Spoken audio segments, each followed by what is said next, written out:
Hi, it's Sidney again with Chapter 9, Part 2 of Pinocchio by Carlo Colodi. Just as the fisherman was on the point of throwing Pinocchio into the frying pan, a large dog entered the cave. "Get out!" shouted the fisherman threateningly, holding the flowered puppet in his hand. But the poor dog was as hungry as a wolf, whined and wagged his tail, as much as to say, "Ruh, ruh, ruh, ruh. Give me a mouthful of fish, and I will leave you in peace." "Get out, I tell you!" repeated the fisherman, and he stretched out his leg to give the dog a good kick. At that moment, a little feeble voice was heard in the cave, saying entreatingly, "Save me, Alidoro! If you do not save me, I shall be fried." Alidoro recognized Pinocchio's voice, and to his extreme surprise perceived that it proceeded from the flowered bundle that the fisherman held in his hand. He made a spring, seized the bundle in his mouth, and holding it gently between his teeth, rushed out of the cave and was gone like a flash of lightning. Alidoro, when he had reached the path that led to the village, stopped, put his friend Pinocchio gently on the ground. Oh, how much I have to thank you for," said the puppet. "There is no necessity," replied the dog. "You saved me, and I now returned it." "Do not mention it," groaned Pinocchio, who was still trembling with fright. Alidoro, laughing, extended his paw to the puppet, who shook it heartily in token of a great friendship. The dog departed, taking the road home, and Pinocchio, left alone, went to a cottage not far off, and said to a little old man who was warming himself in the sun, "Tell me, good man, do you know anything of a poor boy called Eugene who was wounded in the head?" "The boy was brought by some fishermen to this cottage, and now he is dead?" interrupted Pinocchio with great sorrow. "No, he is alive, and has returned to his home." "Not really? Not really?" cried the puppet, dancing with delight. "Then the wound was not serious?" "Serious? It might have been very serious, even fatal," answered the little old man. "For they threw a thick book bound in cardboard at his head." "And who threw it at him?" "One of his schoolfellows, a certain Pinocchio." "And who is this Pinocchio?" asked the puppet, pretending ignorance. "They say that he is a very bad boy, a vagabond, a regular good-for-nothing." "Oh, calumnies, calumnies! Do you know this Pinocchio?" "By sight," answered the puppet. "And what is your opinion of him?" asked the little old man. "He seemed to me to be a very good boy, anxious to learn and obedient and affectionate to his father and family." And whilst the puppet was firing off all these lies, he touched his nose and was surprised that it had lengthened in his hand. Very much alarmed, he began to cry out, "Don't believe me, good man. What I've been telling you, I know Pinocchio very well, and I can assure you he is really a very bad boy, disobedient and idle, who instead of going to school runs off with his companions to amuse himself." He had hardly finished speaking when his nose became shorter and returned to the same size that it was before. "And why are you all covered with white?" asked the old man suddenly. "I will tell you. Without observing, I rubbed myself against a wall which had been freshly whitewashed," answered the puppet, ashamed to confess that he'd been floured like a fish prepared for the frying pan. "And what have you done with your jacket, your trousers, and your cap?" "I met some robbers who took them from me. Tell me, good old man, could you perhaps give me some clothes to return home in? My boy, as to clothes, I have nothing but a little sack in which I keep beans. If you wish for it, take it. There it is. Pinocchio did not wait to be told twice. He took the sack at once, and with a pair of scissors he cut a hole at the end and each side, and put it on like a shirt. And with this sight clothing he set off to the village. When he reached there, it was night and very dark.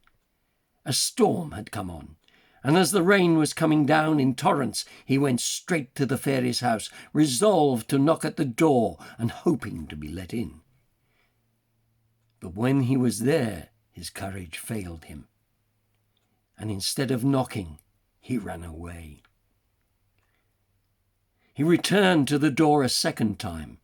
He could not make up his mind. He came back a third time. Still he dared not knock.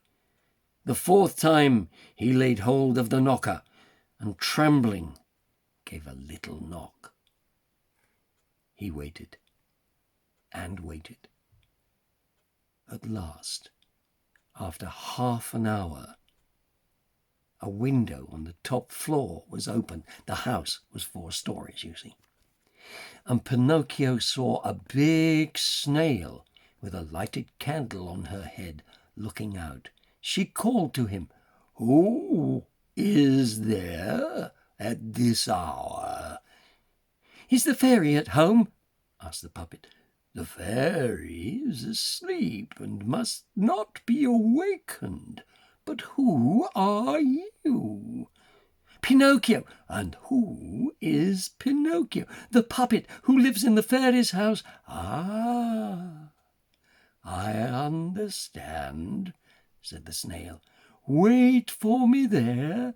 I will come down and open the door directly." "Be quick, for pity's sake, for I am dying of cold."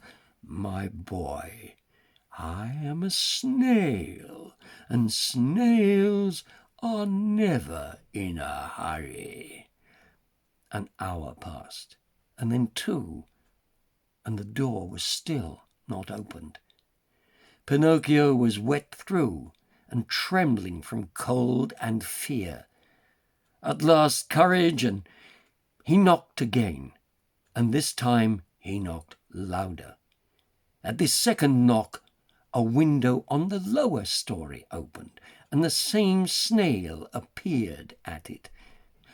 "Beautiful little snail," cried Pinocchio from the street, "I have been waiting for 2 hours, and 2 hours on such a bad night seem longer than 2 years. Be quick, for pity's sake."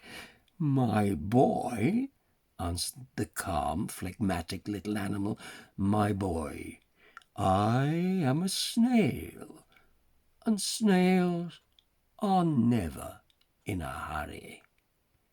And the window was shut again. Shortly afterwards midnight struck, and then 1 o'clock, then 2 o'clock, and the door remained still closed. Pinocchio at last seized the knocker in a rage, intending to give a low blow that would sound through the house. But the knocker, which was ironed, turned suddenly into an eel, and slipping out of his hands, disappeared in the stream of water that ran down the middle of the street. "Ah, is that it?" shouted Pinocchio in blind rage, and drawing a little back, he gave a tremendous kick against the house door. The blow was indeed so violent that his foot went through the wood and stuck, and when he tried to draw it back again, it remained fixed. Think of poor Pinocchio. He was obliged to spend the remainder of the night with 1 foot on the ground and the other in the air.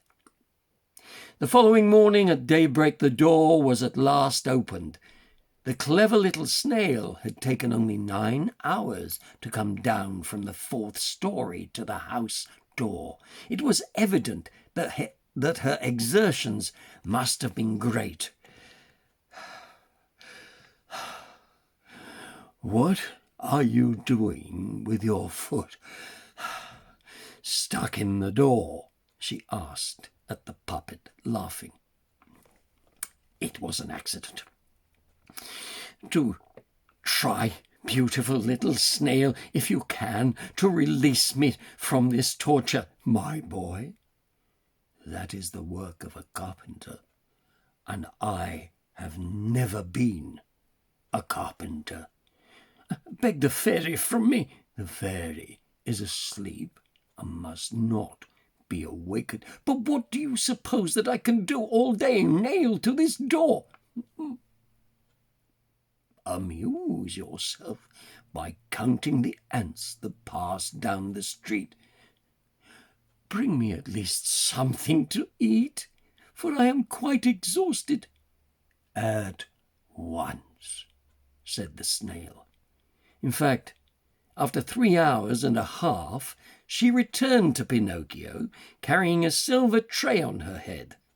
The tray contained a loaf of bread, a roast chicken, and 4 ripe apricots. "Here is the breakfast that the fairy has sent you," said the snail. The puppet felt very much comforted at the sight of these good things, but when he began to eat them, to his disgust, he made the discovery that the bread was plaster, the chicken cardboard, and the 4 apricots painted alabaster. He wanted to cry. In his desperation, he tried to throw the tray away and all that was on it, but instead, either from grief or exhaustion, he fainted away. When he came to himself, he found that he was lying on a sofa and the fairy was beside him. "I will pardon you once more," the fairy said, "but woe to you if you behave badly a 3rd time." Pinocchio promised and swore that he would study, and that for the future he would always conduct himself well. And he kept his word for the remainder of the year. Indeed, at the examinations before the holidays, he had the honour of being the first in the school, and his behaviour in general was so satisfactory and praiseworthy that the fairy was very much pleased and said to him, "Tomorrow your wish shall be granted. You shall cease to be a wooden puppet, and you shall become a boy." No one who had not witnessed it could ever imagine Pinocchio's joy at this long-sighed for good fortune. All his schoolfellows were to be invited for the following day to a grand breakfast at the fairy's house, that they might celebrate together the great event. The fairy had prepared 200 cups of coffee and milk and flour, 100 rolls cut and buttered on each side. The day promised to be most happy and delightful. But, unfortunately, in the lives of puppets, there is always a but that spoils everything.